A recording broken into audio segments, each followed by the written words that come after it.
अब हम पढ़ेंगे कंसेप्ट संरेख बिंदुओं का। यदि a, b, c कैसे हैं? संरेख। संरेख को कहते हैं कोलिनियर, इंग्लिश में कहते हैं कोलिनियर। नाम से पता लगा संरेख साथ साथ हैं एक ही रेखा पर। अगर तीन बिंदु एक ही रेखा पर, ठीक, तो हमेशा याद रखिए a, b की प्रवणता बराबर होनी चाहिए किसके? क्योंकि एक ही रेखा है और एक ही रेखा की प्रवणता कैसी होंगी? बराबर होंगी। अब ए से बी को मिलाने वाली रेखा कहे तो चाहे बी से सी को मिलाने वाली रेखा कहे तो चाहे ए से सी को मिलाने वाली रेखा, इन सब की प्रवणताएं आपस में कैसी होंगी? बराबर। इसी को आधार मानते हुए 19वां क्वेश्चन, प्रश्नावली 9.2। अभी तो वो चल रही थी रेखाओं के प्रकार, वो हमने बताई दिए थे आपको। 19वां सवाल क्या? रेखा के समीकरण की संकल्पना का प्रयोग करके तीन बिंदु दिए हैं 3, 0, -2, -2 और 8, 2। कह रहे रेखा के संकल्पना का प्रयोग करते हुए सिद्ध कीजिए। किसकी संकल्पना का प्रयोग करते हुए? रेखा। हमें क्या सिद्ध करना है कि ये तीन बिंदु कैसे हैं? अगर ये रेखा ना कहकर प्रवणता कहता तब तो मैं निकालता ए बी की प्रवणता, फिर निकालता बीसी की प्रवणता, दोनों 100% बराबर आते हैं। लेकिन इसने कहा है कि आपको रेखा की संकल्पना का प्रयोग करना है। इसका मतलब क्या करना है? हमें एक सरल रेखा का समीकरण निकालना है। उस सरल रेखा का समीकरण का प्रयोग करते हुए हमें यह सिद्ध करना है कि ये तीनों बिंदु संरेख। कब होंगे तीन बिंदु संरेख? अगर मैं दो बिंदुओं से होकर जाने वाली रेखा का समीकरण निकाल दूं। कितने बिंदुओं से?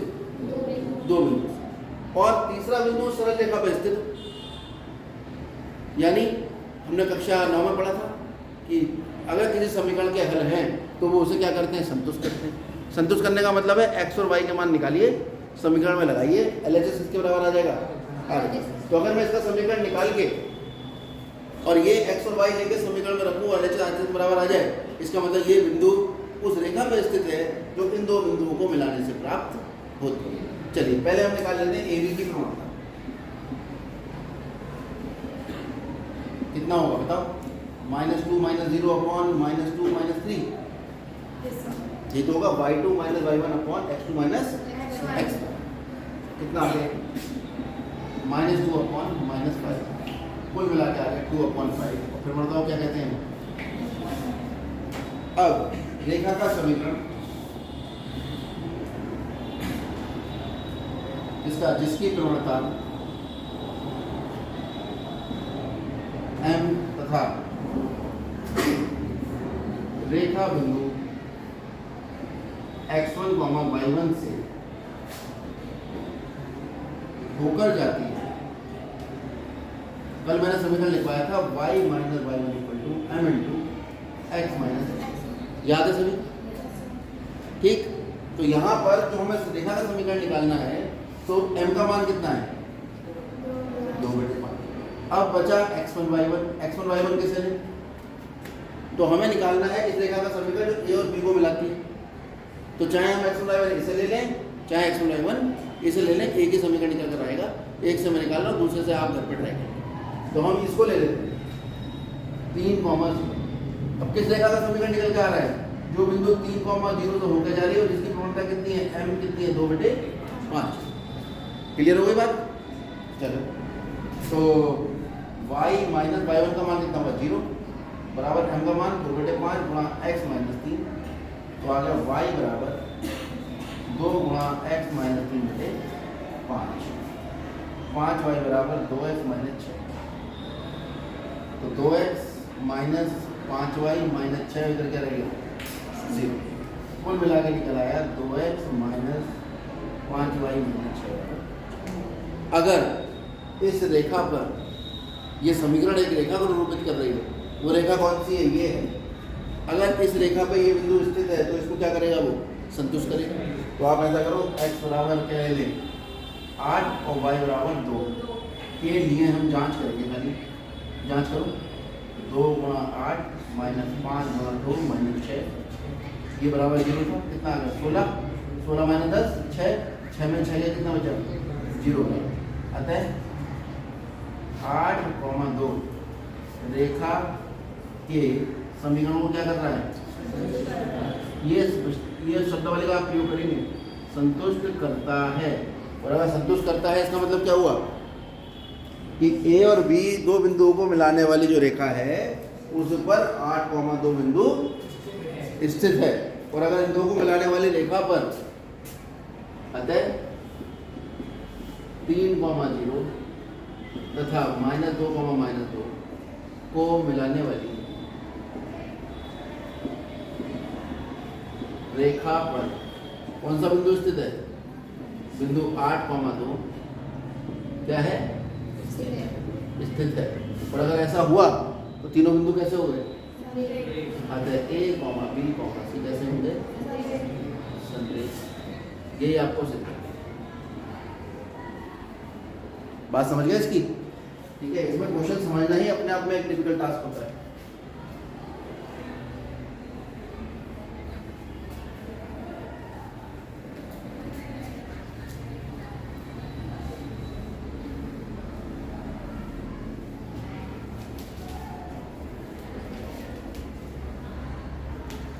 अगला सवाल देखते हैं, सवाल नंबर 17, वेरी वेरी इंपॉर्टेंट।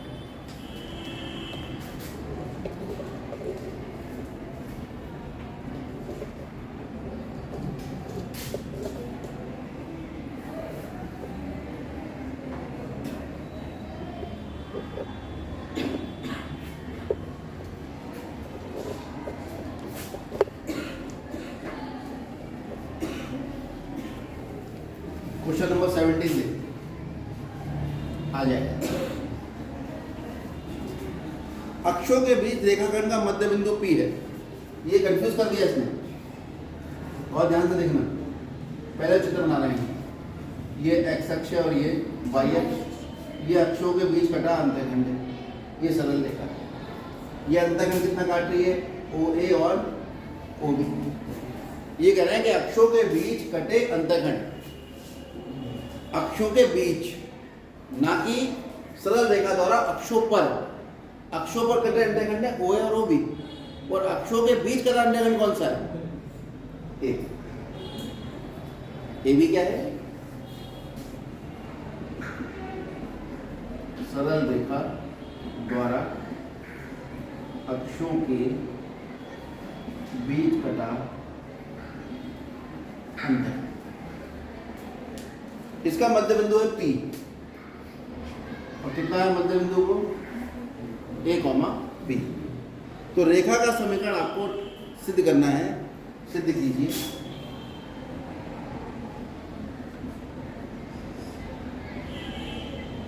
रेखा का समीकरण कितना है, x/a y/b।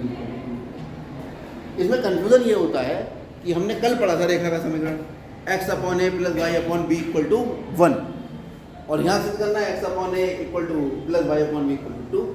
ये तो अपने आप में कॉन्ट्रडिक्शन हो गया। ठीक है, जाते जाते हमने ये बता दिया था कि आप उसे x/a y/b करके याद ना करें, आप रेखा का समीकरण याद करें x/x अंतःखंड + y/y।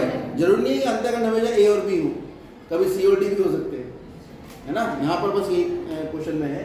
तो अगर इसका मध्य बिंदु कितना है, वो सॉरी मध्य बिंदु है ना P, और भी तो बताया P जो है वो मध्य बिंदु है AB।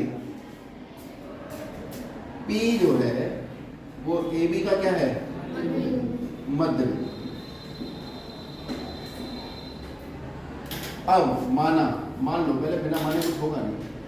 OA बराबर कैपिटल A भी नहीं लेते, लंबाई को हमेशा स्मॉल लेटर में लेते, और OB बराबर, हमने इस बार x अंतःखंड को इसको मान लिया h और इसको मान लिया a। तो a का निशान कितना आएगा, और b का निशान कितना आएगा, पहुंच जाइए कक्षा 10 में। मध्य बिंदु कैसे निकालते हैं किसी रेखाखंड को, जोड़ने वाले बिंदु को मध्य बिंदु के निशान x1 + x2/2, y1 + y2। तो AB का मध्य बिंदु वो आ जाएगा कितना, h + 0/2 और 0 + k। लेकिन प्रश्नानुसार ये तो हमने फॉर्मूला लगा के निकाला, प्रश्न के अनुसार तो h बटा 2 कॉमा k बटा 2 किसके बराबर दे रखा है? ये कॉमा ये दे रखा है, ये मध्य बिंदु ये कॉमा भी है, एक हमने निकाला, इसको h माना और इसको k माना, इसका निर्देशांक h कॉमा 0 होगा और इसका 0 कॉमा k होगा। इस रेखाखंड का मध्य बिंदु आ गया 0 प्लस h/2 0 प्लस k, उसको हमने किसके इक्वल रख लिया? a comma b। यहाँ से क्या पता लगा? h/2 इक्वल टू a और k/2 इक्वल टू h का मान कितना आ गया और k का मान कितना आ गया। ठीक, अब सरल रेखा का अंतःखंड रूप लीजिए।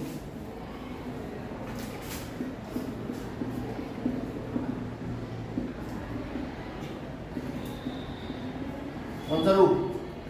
अंतःखंड। अंतःखंड रूप क्या था? x upon x अंतःखंड।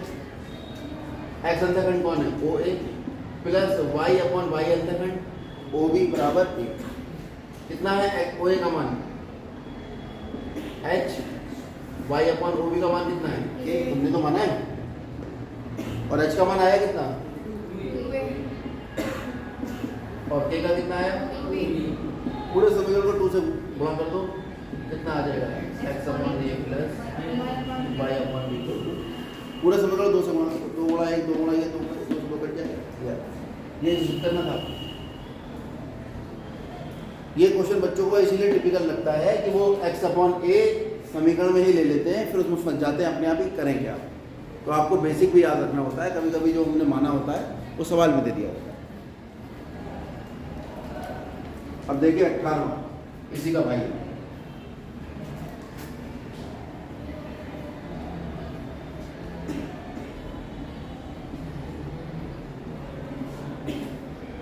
ये एक्स और ये वाई है।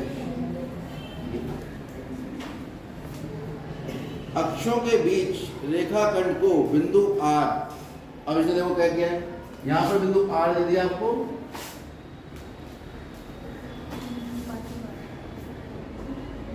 और ये इसे डिवाइड कर रहा है। बिंदु R का मान कितना है? h कॉमा k, और ये इसे 1:2 में डिवाइड कर रहा है। लो अब रेखा का समीकरण ज्ञात करिए। यानी जो h हमने यहाँ माना था, अब वो h इसने यहाँ दे दिया। अगर हम समीकरण x upon h plus y upon k equal to 1 लगाएंगे तब भी गलत हो जाएगा। आप हमेशा यही याद रखना, x बटे x अंतःखंड y बटे y, जो भी OA और OB का मान होगा उसको हम वहां पर लगाएंगे। मान लेते हैं OA और OB। अब OA को A मान लो और OB को B मान लो। तो ये दूरी कितनी है? A, और ये कितनी है? इसका निशान कितना हो जाएगा? इसका कितना हो जाएगा? 0, कौन सा आपको लगाएंगे सूत्र? विभाजन सूत्र लगाएंगे, क्योंकि A और B को जोड़ने वाली रेखाखंड बिंदु R के द्वारा 1:2 में विभाजित होता है। तो लगाएंगे हम कौन सा? विभाजन सूत्र से किसके निर्देशांक निकलेंगे? R के निर्देशांक। यहाँ तक हमें याद है, हमने ऐसे सिखाया था, इधर का अनुपात गुणा इधर का x निर्देशांक, यानी 2a प्लस इधर का अनुपात गुणा इधर का x निर्देशांक, यानी 0 बटे अनुपात का योग, फिर इधर का अनुपात इधर का y निर्देशांक, इधर का अनुपात गुणा इधर का y निर्देशांक बटे अनुपात का योग। समझ में आ गया? मैंने कह दिया था, बता भी दिया था, सूत्र भी लिखवाया था। विभाजन सूत्र आपको आना चाहिए, नहीं आता तो याद रखो, इधर का अनुपात इधर का x निर्देशांक, इधर का अनुपात इधर का x निर्देशांक बटे अनुपात का योग।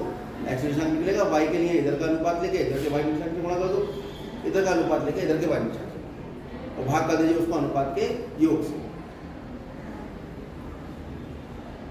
तो प्रश्न के अनुसार तो 2a/3 और b/3 जो आएगा वो तो बराबर हो जाना चाहिए किसके? किसके बराबर होना चाहिए? h, k, क्योंकि हमें सवाल में क्या दिया है? h, k। माना क्या है हमने? AB।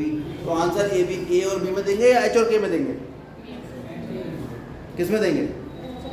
जो सवाल में दिया है, हमें सवाल में क्या दिया है, h कॉमा k, तो आंसर हमें h कॉमा k में देना पड़ेगा।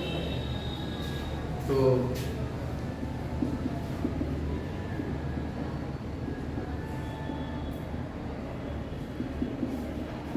a बराबर 3h/2 और b बराबर 3। ठीक है, तो रेखा का अंतःखंड रूप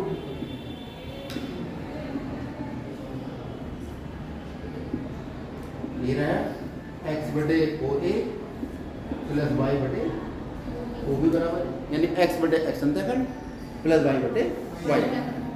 ओ ए की वैल्यू बताइए, ओ बी की बताइए। पलट गया मामला पूरा।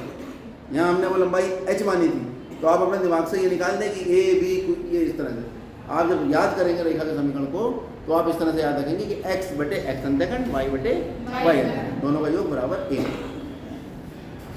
कितना है a का मान 3h ऊपर 2 आ जाएगा, और b का कितना है